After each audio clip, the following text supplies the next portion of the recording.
Olá, seja bem-vindo à nossa segunda aula do curso de condutor de veículo de emergência, treinamento realizado por nós aqui da S2 Treinamentos. Você já me conhece, eu me chamo Richard Macedo e nessa segunda aula a gente vai falar sobre as obrigações pertinentes ao condutor de veículo de emergência, na nossa aula de número 2.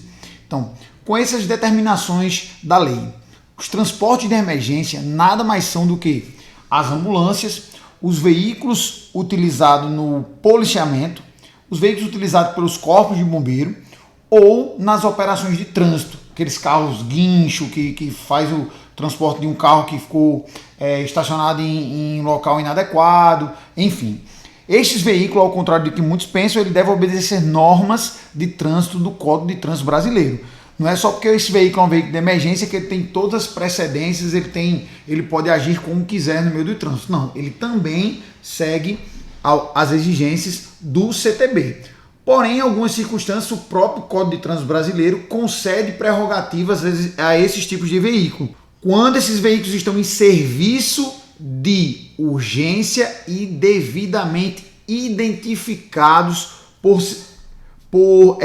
dispositivos regulamentares, sejam eles através dos alarmes sonoros ou das iluminações intermitentes, porque hoje além das vermelhas vai ter aquelas mais claras, vai ter aqueles LEDs, então hoje já está bem avançado também com relação à iluminação intermitente. Com relação às prerrogativas, elas vão incluir o quê? A primeira e a principal de todas elas, a prioridade de trânsito. Veículos de emergência têm prioridade no trânsito e também eles gozam de livre circulação, estacionamento e parada, desde que cumpram as necessidades faladas aí no item anterior. O motorista, ao ver uma ambulância de trânsito, ele sempre tem que abrir passagem. Não você, condutor do veículo de emergência, mas a pessoa que está conduzindo um automóvel, uma motocicleta ou qualquer outro veículo que esteja à sua frente, certo?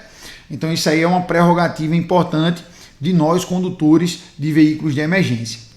O CTB ainda define que essas prerrogativas devem ser exercidas dentro de algumas estipulações que vão estar lá no artigo 29, nas alíneas de A até a linha D, certo? Na linha A ele vai dizer o seguinte, preste atenção que isso é uma informação importantíssima para nós condutores e também de veículo de emergência como condutores ou passageiros de outros veículos.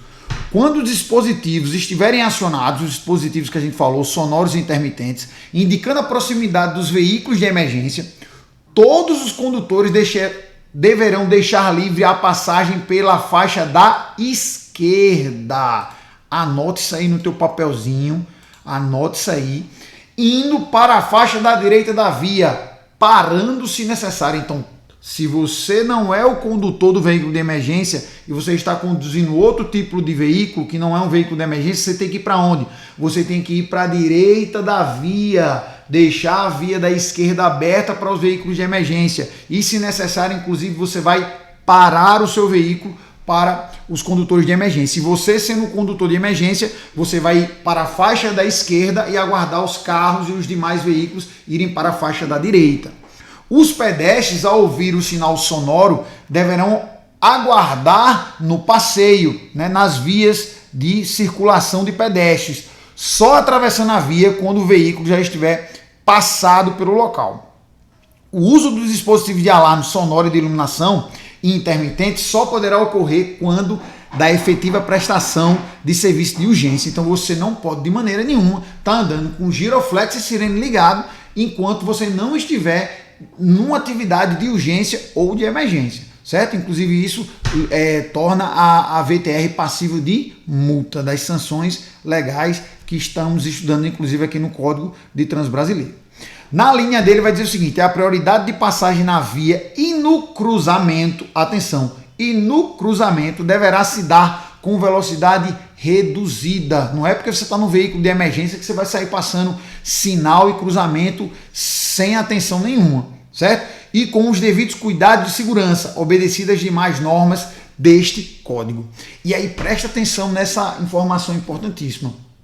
Eu sou condutor de veículo de emergência há muitos anos, conduzo desde moto resgate até viaturas de ambulância, e a gente sabe que muitas vezes os condutores estão com o ar-condicionado ligado, o som do carro ligado e os vidros fechados, fazendo com que ele perca contato com os sinais sonoros que estão do lado de fora, fazendo com que ele não consiga ouvir o sinal sonoro da ambulância. Então, muito cuidado, sempre pare, observe e siga. Nunca passe confiando que a lei vai lhe amparar e somente só isso garante o sucesso do seu deslocamento. Muito cuidado com isso. Então, também, em decorrência dessas prerrogativas, tem as suas limitações. A gente viu que tem os nossos direitos, mas também tem alguns deveres e limitações que surgem com relação à determinação de lei. Então, por isso, esses meios de transporte demandam de um atendimento à exigência para transitarem muito mais severas do que os veículos tradicionais. Então, as exigências são muito severas para quem é um condutor de emergência. Então, fica ligado nesse curso que a gente vai aprender e vai debater tudo sobre essas exigências. Primeiramente, é necessário identificar o modelo do veículo em questão, pois dependendo do peso e da lotação máxima do veículo, a categoria da carteira exigida para a sua direção pode variar também da categoria B até a categoria D. Inclusive também da categoria A, porque nós temos hoje as motolâncias do SAMU, temos viaturas da PRF, que são de motos. No bombeiro a gente tem a Automoto Resgate, né, que é chamada as viaturas de resgate do bombeiro aqui no estado da Paraíba, né, são as Automoto Resgate. Então elas vão variar em todas as categorias, inclusive. E aí cada uma vai ter sua peculiaridade e também a categoria no qual ela obedece. Com relação ainda às categorias, o artigo 143 vai dizer o seguinte: vai ter a exigência da categoria B para direção de veículos que sejam como característica motorizado, não abrangido pela categoria A, que são das motos, cujo peso bruto total não exceda 3.500 quilos e cuja lotação não exceda 8 lugares, excluindo do motorista. A gente já discutiu até um pouco disso na primeira aula, mas a gente vai estar sempre reforçando algumas coisas que a gente acredita ser muito importante para você. Por quê? Porque a gente, aqui na S2, a gente tem um lema que a repetição é a mãe do aprendizado. Então, quanto mais a gente repete, mais a gente aprende. Então, a ideia é exatamente fazer isso com você, aluno, para que você possa sair daqui realmente um exímio condutor de veículo de emergência. Aí aqui tem uma imagem que você pode usar, o recurso pausa, que eu já falei sobre ele, para que você possa revisar aí tudo que a gente estudou. Como também tem essa imagem aqui, falando sobre os candidatos, a habilitação e as categorias, quais são as exigências para a gradação, você que quer fazer uma mudança, beleza? E ainda segundo a resolução do CONATRAN, o curso que a gente está fazendo, todos vocês já estão cientes disso, que ele tem uma duração de 50 horas-aulas de carga horária, né? Também sendo aberta a possibilidade desse curso para realização à distância, que é a modalidade que nós estamos fazendo, por meio de recursos tecnológicos e apostilhas, onde vocês já sabem que tem muito material para vocês aí que vai sendo disponibilizado pouco a pouco para vocês, como também tem fóruns de discussão, tem questionários, tem quiz, enfim. O curso tem uma validade de 5 anos, isso é importante salientar, e ao final o condutor deverá promover a sua atualização, realizar a sua reciclagem, que a gente chama, né? De modo a coincidir aí com o prazo da validação da sua CNH. Outro ponto importante de saber que é necessário observar que o motorista deve, no momento da inscrição do curso, ser maior do que 21 anos, certo? São as medidas mínimas para a realização do curso, além de não ter cometido nenhuma infração grave ou gravíssima, ou ser reincidente em infrações de média duração aí nos últimos 12 meses. E também não está cumprindo nenhuma pena de suspensão no direito de dirigir ou estar com sua CNH sendo cassada, né? Então, essas são informações muito importantes. Não está respondendo nenhum crime de trânsito, bem como também não está impedido judicialmente de exercer seus direitos quanto a um motorista legalizado. Isso aí tudo segundo a portaria do CONATRAN, né? Alguns veículos demandam de conhecimento mais específico. As ambulâncias, por exemplo, pode ser classificada como transporte de urgência, transporte de emergência, a depender aí da sua finalidade. Inclusive, a gente vai ter uma aula exclusiva falando sobre os tipos de ambulância e as classificações. Beleza? Então fica ligado. Ainda falando da portaria, que é a 2048, essa já vai falar da portaria do Ministério da Saúde, que trata dos condutores de veículos de emergência e define os requisitos para que esses profissionais possam atuar aí no mercado. Então, vai vigorar exatamente a mesma leitura que a gente fez do item anterior, né? Ser maior do que 21 anos, ter equilíbrio emocional e autocontrole, disposição para cumprir as ações orientadas, habilitação formal para o veículo de transporte de paciente, tudo isso em acordo com a portaria do CONATRAN que a gente viu, do Código de Trânsito Brasileiro, né? Então ele vai falar sobre capacidade de trabalhar em equipe, disponibilidade para capacitação discriminada lá no capítulo 7 do dispositivo da portaria 2048, que trata dos núcleos de educação em urgência, bem como para recertificação periódica, está sempre se reciclando, certo? Falando um pouco sobre sinalização de trânsito e sinalização viária. Então a sinalização ela é necessária para orientar os pedestres e os condutores na forma correta de circulação, garantindo a maior fluidez do trânsito e a maior segurança para os veículos e pedestres. Então a sinalização ela serve exatamente para isso, para que a gente possa, de forma correta, garantir a fluidez do trânsito, tanto para transeuntes, como são as pessoas que estão caminhando, quanto também para os veículos. Então o Código de Trânsito ele vai disponibilizar um capítulo lá no seu conteúdo, exatamente para classificação dessas sinalizações. Então o capítulo 7 do Código de Trânsito Brasileiro, lá no seu artigo 87, ele apresenta as seguintes classificações para os sinais de trânsito. Ele vai dizer que os sinais de trânsito podem ser verticais, podem ser horizontais e esses dispositivos de sinalização auxiliares também, podendo ser eles luminosos, sonoros, gestos de um determinado agente de trânsito ou também até do próprio condutor do veículo, né? Acho que todo mundo já botou a mãozinha para fora ali para fazer algum gesto para sinalizar que estava fazendo algum tipo de manobra. O código ainda estabelece a ordem de prevalência da sinalização. Então, ó, quem tem maior prevalência? A ordem do agente de trânsito sobre as demais normas de circulação de sinal. Quer dizer, se tem uma placa de pare, mas o agente de trânsito sinaliza para que você siga, você tem que seguir a ordem do agente de trânsito. Como também, se a via está liberada para você, mas o agente de trânsito ordena que você pare, você tem que parar. Caso não haja um agente de trânsito, as indicações do semáforo sobre os demais sinais. Não havendo sinal, as indicações dos sinais sobre as demais normas de trânsito. Beleza? Lembre que qualquer dúvida que você quiser, acessa lá o nosso fórum, coloque sua dúvida que a gente vai tentar sanar da melhor forma possível.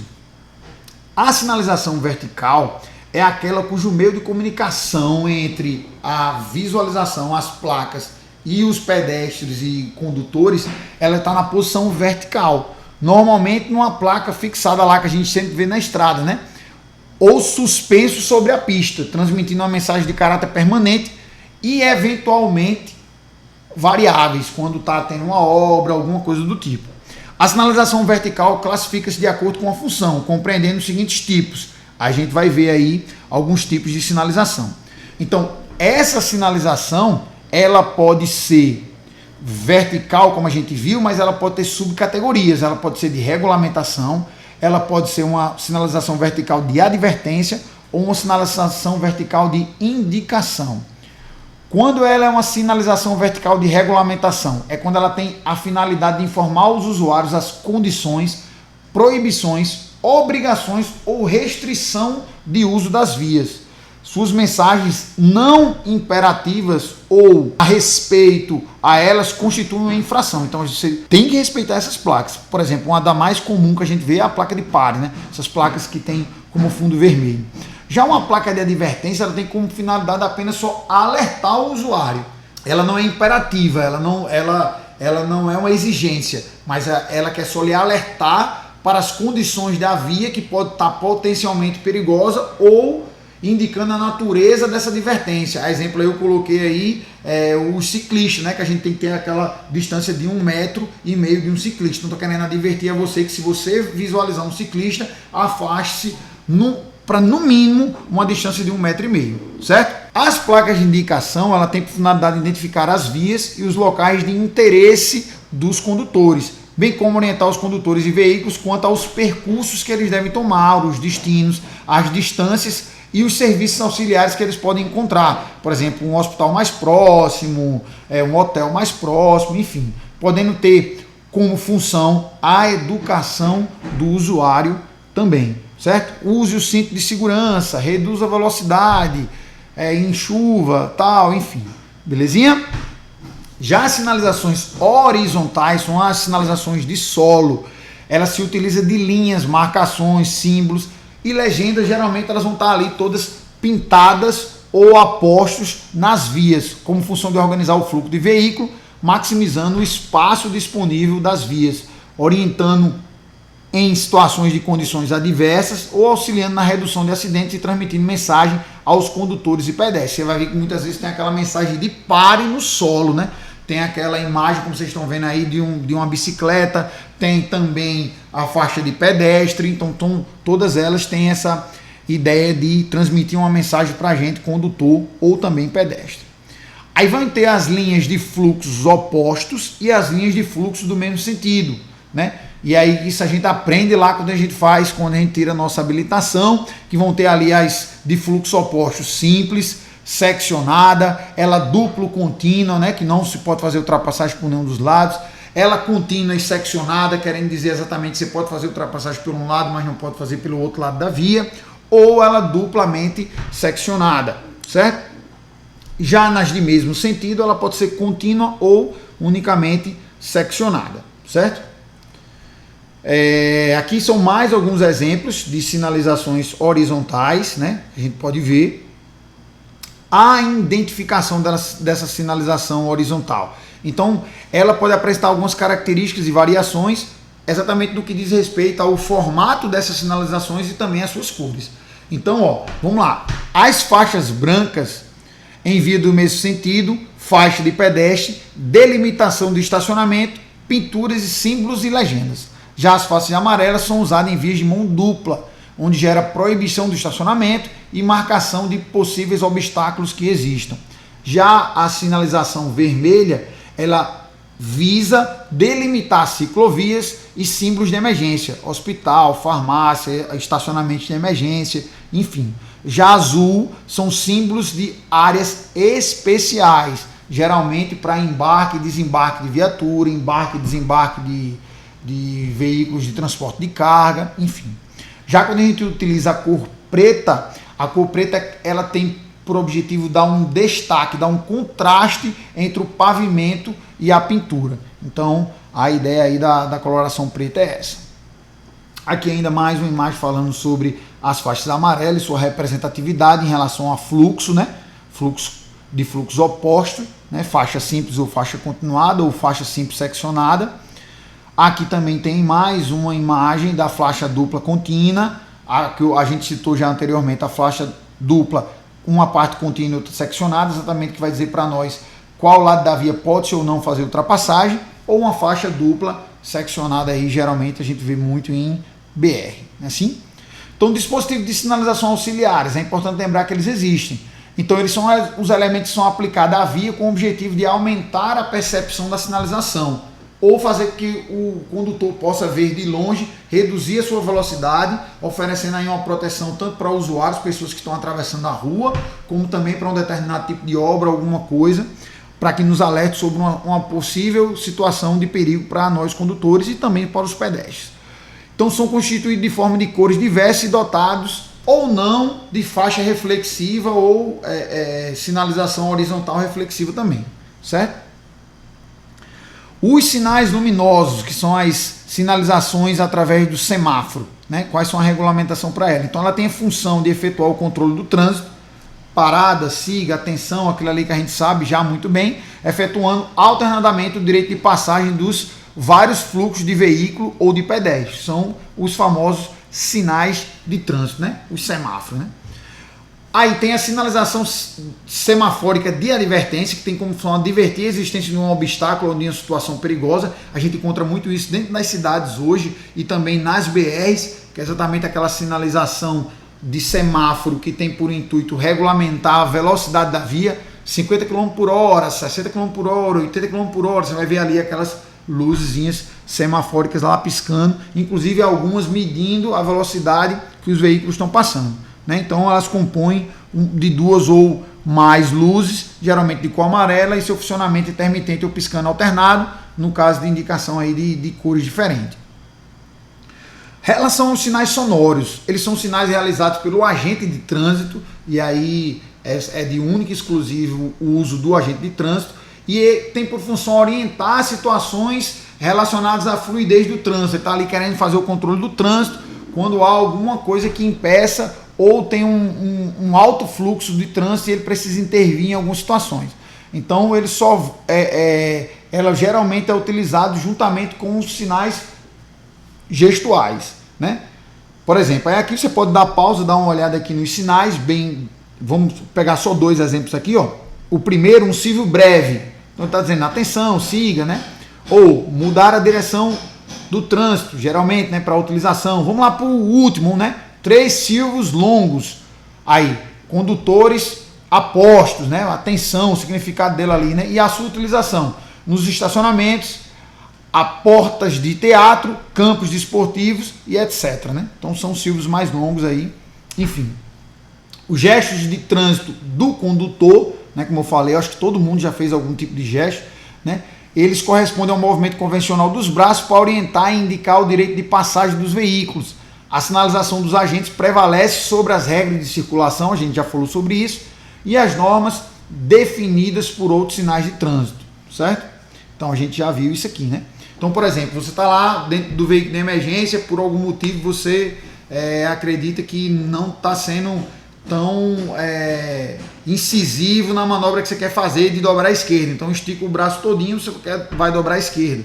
Para dobrar a direita, lança o braço para cima. Diminuir a marcha ou parar, você quer avisar alguém ali e por algum motivo você acha que só a frenagem que você vai realizar juntamente com o sinal luminoso da frenagem não vai adiantar. Então você bota o braço para fora e começa a fazer um movimento vertical com o braço, certo? Aqui também tem relacionado ao agente de trânsito, que você pode também dar uma parada, dar uma pausada, dar uma lida e aprender aqui um pouco mais sobre esse tema. Então vai ter aqui vários movimentos para que você possa ver que o guarda de trânsito pode utilizar aí para nós. Beleza? Pessoal, vamos encerrando mais uma aula. A Prevenilda tem uma frase para a gente tem que sempre terminar com a frase, então vamos lá. Ó. O sucesso é a soma de pequenos esforços repetidos dia após dia. Então são os seus pequenos esforços que irão fazer a diferença. Não são as grandes mudanças. Não pense que para que você possa mudar ou para que você ganhe o conhecimento tão necessário que você acredita que precisa ter, precisa ser grandes esforços. Não, somatória de pequenos esforços, 10 minutos de leitura por dia, um cursozinho online que você vê, um vídeo sobre um tema como esse que você assiste, tudo isso pouco a pouco, todos esses esforços vão garantir o seu sucesso lá na frente. Beleza? Forte abraço para você. Toda e qualquer dúvida, entra lá no nosso fórum, coloca a tua dúvida, tua opinião, teu comentário também sobre o que você está achando no grupo. A gente vai adorar estar partilhando com você esses conhecimentos. Beleza? Um abraço e até a próxima aula.